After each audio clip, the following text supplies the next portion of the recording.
Hello my beautiful people, welcome to Mimsy Vids. Today I want to talk about something that has been excruciating to watch, but at the same time really inspiring, and I'm so proud of this person. And that is, of course, Rahaf Mohammed El Qunun.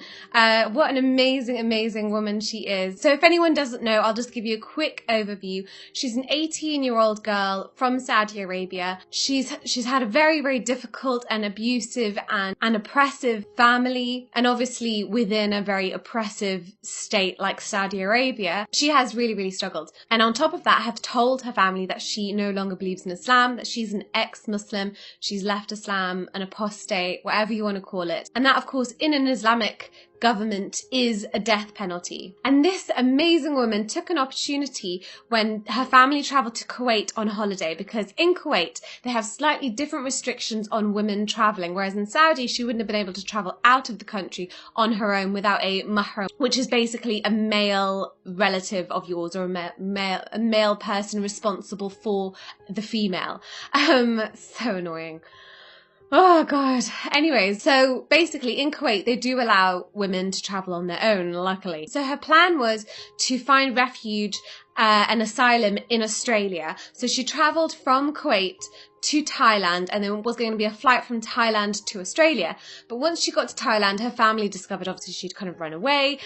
They knew where she was. The Saudi and Kuwaiti officials got involved, and they obviously notified the Thailand officials, who didn't let her into the country. So she ended up being locked up in a hotel room in Thailand. There was also at some point where the kind of Saudi Kuwaiti officials had taken her passport off her. They had a specific flight kind of planned for her to get on and get back to Kuwait, and she was to be deported. So what she did is barricaded herself in the hotel and tweeted all the information, her story, out onto social media. And I'm just like, oh my God, thank goodness for social media, because this is what really put her on that platform and what brought a huge awareness. People were going crazy all over Twitter saying something needs to be done, the UN needs to get involved, and she was refusing to leave the room until someone came to meet her, and which eventually now has happened, which is such great news. All these kind of Muslim countries that claim they're a religion of peace and tolerance and a religion of harmony, and this is what they stand for. You didn't see any of them coming in and saying, you know what, we'll take you in.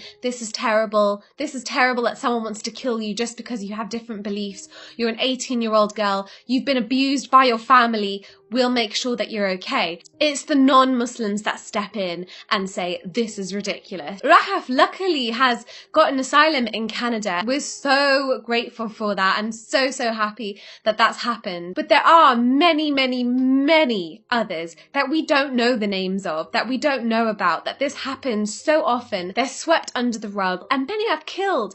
Dina Ali Lasloom is another one, actually. In April last year, she did a very similar thing, which we heard about. As I said, there's so many that we haven't heard about. And so she basically took the same sort of flight to from Kuwait, I believe, to the Philippines, and then was planning from the Philippines to get to Australia. And in the Philippines, the kind of Saudis and Kuwaitis got involved and brought her back basically to Saudi Arabia. And we've not heard anything from her since then, which is so devastating. And that's why what Rahaf did is so amazing. And she got the asylum in Canada. She got the help. She got the point out there of, this is what happens to people like me. And I'm so proud of her for doing that. These countries that carry out the Islamic Sharia practices in this way, where apostates are killed, where there's inequality between men and women. This idea that Islamically men are given an authority over women, and men are the mahrams over women, and women shouldn't really be doing certain things without the man's permission. The Islamic understanding that women's intelligence is less than a man's. These ideas that stem from the Islamic ideology need to be challenged and need to be looked at, because then change won't happen. If these countries are relying on God's word and God's message, and that these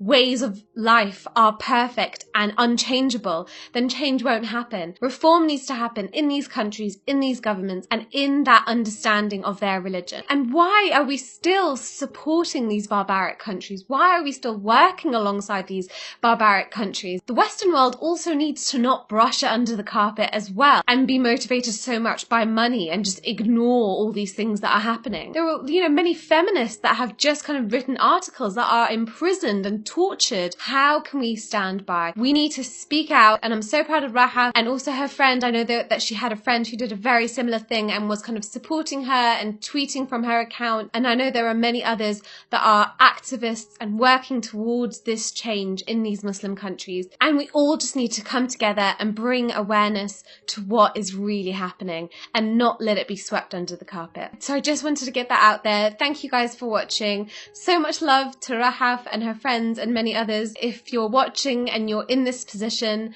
let's just hope that change happens. Sending you guys so much love and see you soon.